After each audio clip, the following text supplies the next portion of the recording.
Good Monday morning, and thanks for listening to my musing today, which is about expertise. Who are the experts that you trust? I think the word expert pops up a lot in conversation. I know I have a certain Dr. Fauci that comes to mind. But the way that we trust and defer to experts is something that seems questionable. And I don't mean today, I mean for a good long while. For example, when you think to Jesus, the stories I remember the most is that Jesus questions who? The religious authorities, those who were experts, those who were in places of power. What about the American Revolution?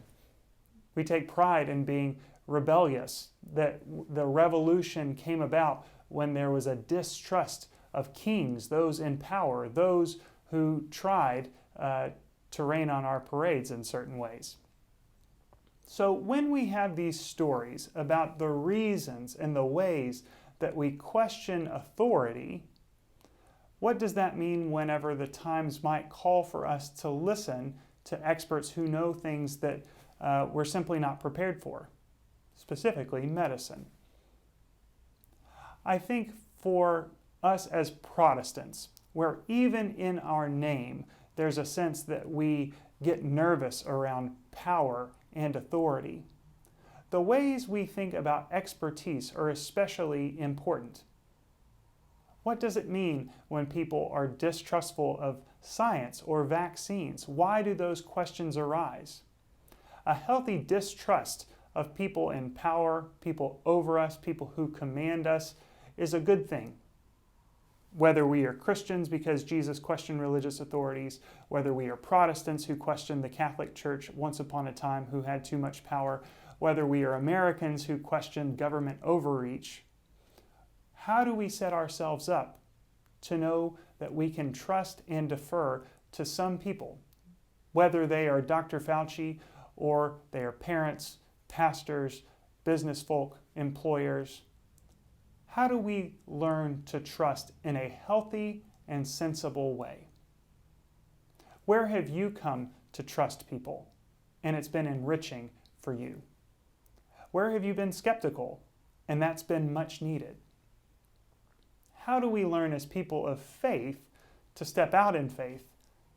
And where do we learn the places that doubt plays an important role in us being discerning and wise?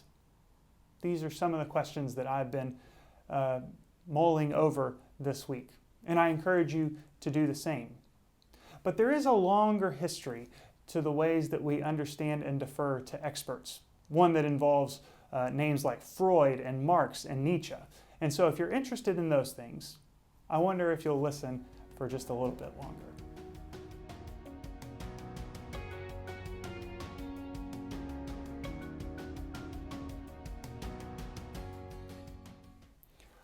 One of the things that comes with being an expert is that an expert asks for other people to trust and defer to expertise, to practice, to time with experience of a certain realm of expertise, whether that's mathematics or science or medicine or theology, whatever the case may be. Experience depends not only on the expert's skills, but it depends also on people who trust and defer to an expert.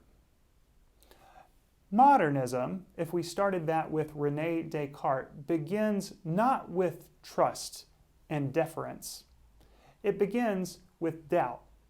Specifically, if you were a philosophy student, maybe somewhere in the backs of your minds you remember hyperbolic doubt. How did Rene Descartes know anything? He was extremely skeptical, extremely doubtful, but the only thing he couldn't doubt was his own existence, which we may remember famously in the phrase, "I think, therefore I am." It would be impossible to doubt this one phrase, this one notion, that because I think I am. If I wasn't, I wouldn't be able to think.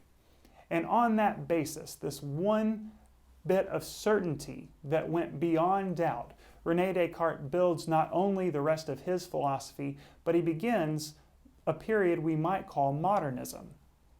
A period where science and philosophy tries to build not only confidence, but certainty in the things that we are able to know. Isn't it strange that the ways that we begin on the path to certainty begin with hyperbolic doubt? We don't get one without the other. And so, whether in our personal lives or our collective societal life, there's something about doubt and confidence, skepticism and certainty that go together. They will always be intertwined. And what does that mean when we get to the point where we talk about postmodernism? In some ways, postmodernism might be most modern. And sometimes, in some ways, perhaps postmodern means anti-modern. And probably most basically, it means after modernism. What does society do with regard to expertise, doubt, and certainty after we think Rene Descartes and the points that he brought up, other people wrestled with, no longer serve their purpose? The three masters of suspicion that start to break down the wall of modernism are Freud, Marx, and Nietzsche.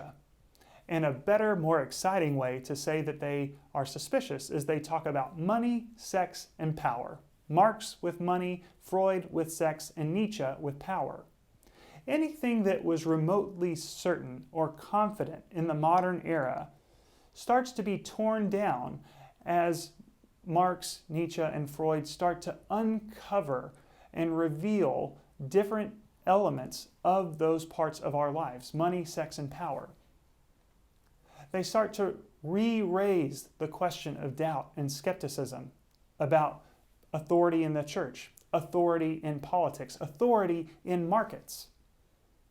And so we start to move into a postmodern phase where the role of the expert begins to change. What do those changes look like for us?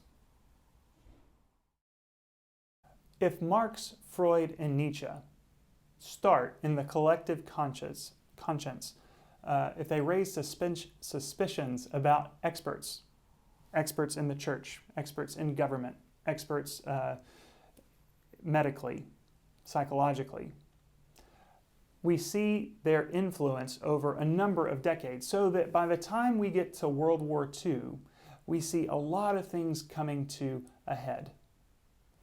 You have scientists working on the Manhattan Project, you have governments who are unjust, things are crumbling, the world is at war, and after World War II, thoughts about money, sex, and power, the idea was that everything had to change. And they did rather quickly. With the rise of the United States, the money that was here, people facing communism and deep poverty, you start to see the influence of Nietzsche, Freud, and Marx and the ways they start to crumble. Their authority that they had garnered, their levels of expertise were also put to the test, so that they and their students, so to speak, also began to be questioned. Society at large was looking for new guidance, new leadership about what a new world would look like. Enter some others, Jacques Derrida, Lyotard, Michel Foucault. They take up these same mantles of money, sex, and power and begin to reframe them even more. They bring us almost all the way back to Rene Descartes and that hyperbolic doubt that almost nothing can be trusted. And we see that in the governments of World War II. We see that with Richard Nixon whenever we have, even in the United States, incredible good reason to distrust those in power. And so, again, in the postmodern era, which ends maybe we'd say shortly after World War II, we see the role of the expert, the Walter Cronkites of the world, starting to fade. So that now, probably you've heard the word tribalism, that we go to our own communities of authority to seek out multiple sources of expertise. where there's massive amounts of distrust, fake news. What does it mean whenever our sources of expertise and authority are locally located? How do we create national character, national dialogue, whenever there's so much distrust among experts, the media? Again, that word expertise, I think, lies at the heart of it. And if it's not expertise, maybe we'd call it trust. We might even call it faith. That our ability to trust that other people might actually have our best interests in mind is highly suspicious. And you could look at almost any arena of life where that comes into question. There are church abuse scandals so that you can't trust ministers. There are political scandals so you can't trust politicians. Even in your own family, you might be skeptical that your family always has your best interests at heart. You're left, not unlike Rene Descartes, questioning everything. But it's hard to move forward if we question everything. If we can only build our confidence in ourselves, I think, therefore I am, which says nothing about my community, what does that mean for some organization like the church? How do we dialogue about what our common goals and common ends might be? Democracy is challenged whenever we can only trust ourselves. Whenever we don't trust either experts or the community at large, democracy is at risk. And for Presbyterians specifically, how do we have representational government? How do we trust people like the session, trust people like our pastors, to have a vision and a clarity about what is good for the whole? I'm not saying you shouldn't have reasons to be suspicious of things like the denominational offices of the PCUSA, or the pastors at Woods, or me. I am a doubtful person. I am often skeptical. On the right day, you might catch me with some wild conspiracy theories, and maybe I'll tell you about those sometimes. But beyond all of those things, I know that there is a place where my knowledge ends, where I know, beyond a shadow of a doubt, that I am not equipped to handle certain problems. I don't have the skill set or the knowledge base to make an informed decision.